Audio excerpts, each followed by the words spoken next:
Assalamualaikum warahmatullahi wabarakatuh. Halo, perkenalkan nama saya Adela Holila dari Prodi Manajemen Pendidikan Islam, Fakultas Tarbiyah dan Keguruan UIN Sultan Maulana Hasanuddin Banten. Saya di sini akan menjelaskan sedikit materi mengenai aspek-aspek perencanaan dalam pendidikan.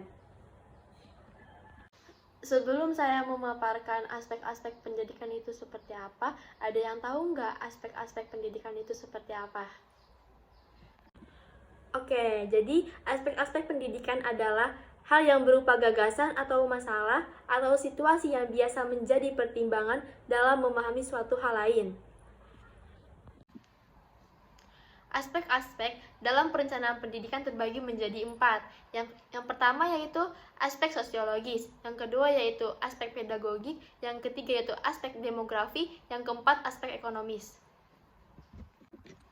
Oke, yang pertama adalah aspek sosiologis. Aspek sosiologis, menurut beberapa para ahli, salah satunya adalah Max Weber, sosiologi adalah suatu ilmu yang mempelajari tindakan sosial atau hubungan timbal balik antara individu maupun kelompok untuk menjalin hubungan yang baik, baik di lingkungan pendidikan maupun di lingkungan masyarakat. Sedangkan menurut Emil Durkheim, sosiologi adalah suatu ilmu yang mempelajari fakta sosial. Fakta sosial ini merupakan cara-cara bertindak, berpikir, dan berperasaan yang berada di luar individu dan mempunyai kekuatan memaksa yang mengendalikannya. Dan menurut Pitirim Sorokin, sosiologi adalah suatu ilmu yang mempelajari hubungan dan pengaruh timbal balik antara aneka macam gejala. Ada gejala sosial, gejala non-sosial, dan ciri-cirinya. Contohnya yaitu dalam kehidupan bermasyarakat, terdapat aturan-aturan yang wajib dipatuhi, seperti di keluarga, di sekolah, maupun di masyarakat. Gejala sosial adalah suatu fenomena yang ditandai dengan timbulnya permasalahan sosial yang mempengaruhi dan dipengaruhi oleh tingkah laku setiap individu di dalam lingkungan kehidupannya. Dengan kata lain, setiap gejala itu menjadi dampak atau sekaligus penyebab dari gejala sosial lainnya. Nah, sedangkan gejala non-sosial itu adalah suatu fenomena yang ditandai dengan timbulnya permasalahan sosial yang tidak dipengaruhi atau mempengaruhi oleh tingkah laku setiap individu dalam lingkungan kehidupannya. Contohnya yaitu gejala geografis.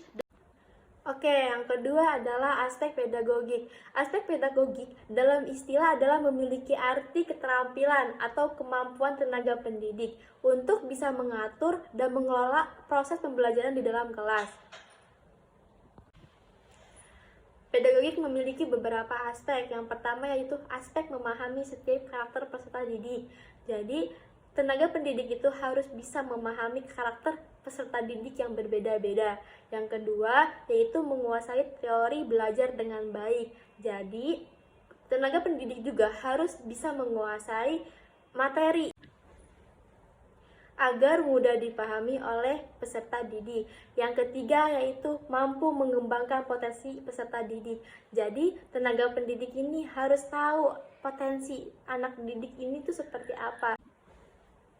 Yang keempat yaitu mampu berkomunikasi dengan peserta didik.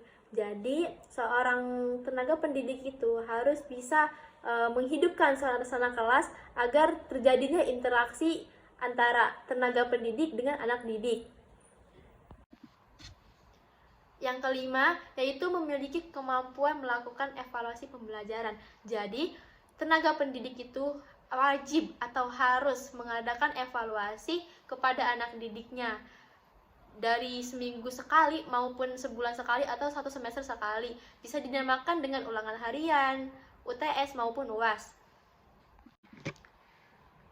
Yang ketiga yaitu aspek demografi.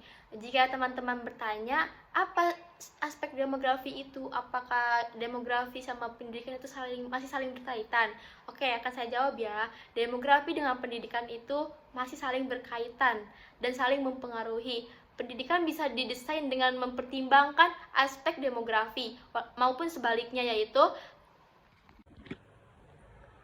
demografi juga akan berubah, salah satunya dengan adanya faktor perbedaan pendidikan di satu wilayah dengan wilayah lainnya. Demografi juga memiliki beberapa aspek. Yang pertama yaitu peningkatan pendidikan antar wilayah, yang kedua yaitu pendidikan inklusif, yang ketiga yaitu penyediaan fasilitas pendidikan yang layak. Oke, saya akan menjelaskan sedikit mengenai poin pertama, yaitu peningkatan pendidikan antar wilayah. Nah, jika teman-teman ada yang bertanya, apa sih peningkatan pendidikan itu? Nah, peningkatan pendidikan adalah suatu tindakan yang diambil oleh satuan pendidikan guna memperbaiki hasil penyelenggaraan pendidikan agar sesuai dengan kebijakan yang telah ditetapkan oleh pendidikan.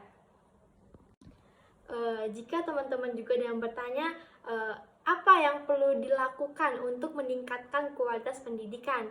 Yang pertama yaitu efektivitas proses belajar mengajar, yang kedua yaitu kepemimpinan yang kuat, yang ketiga yaitu pengelolaan yang efektif tenaga kependidikannya, yang ketiga yaitu sekolah memiliki budaya dan mutu, yang kelima sekolah memiliki kewenangan atau kemandirian, dan seterusnya. Yang kedua yaitu aspek pendidikan inklusif. Jika teman-teman ada yang bertanya, apa sih aspek pendidikan inklusif itu? Aspek pendidikan inklusif itu adalah konsep pendidikan inklusif, atau bisa disebut juga pendidikan yang terbuka untuk semua siswa. Jadi, semua orang berhak dan mampu. Jadi, setiap orang berhak untuk mendapatkan akses pendidikan yang sama. Nah, dalam mewujudkan hal ini, Indonesia menerapkan konsep pendidikan inklusif. Nah, yang ketiga yaitu penyediaan fasilitas pendidikan yang layak. Nah, kenapa sih pendidikan itu harus mempunyai fasilitas yang layak atau harus terpenuhi?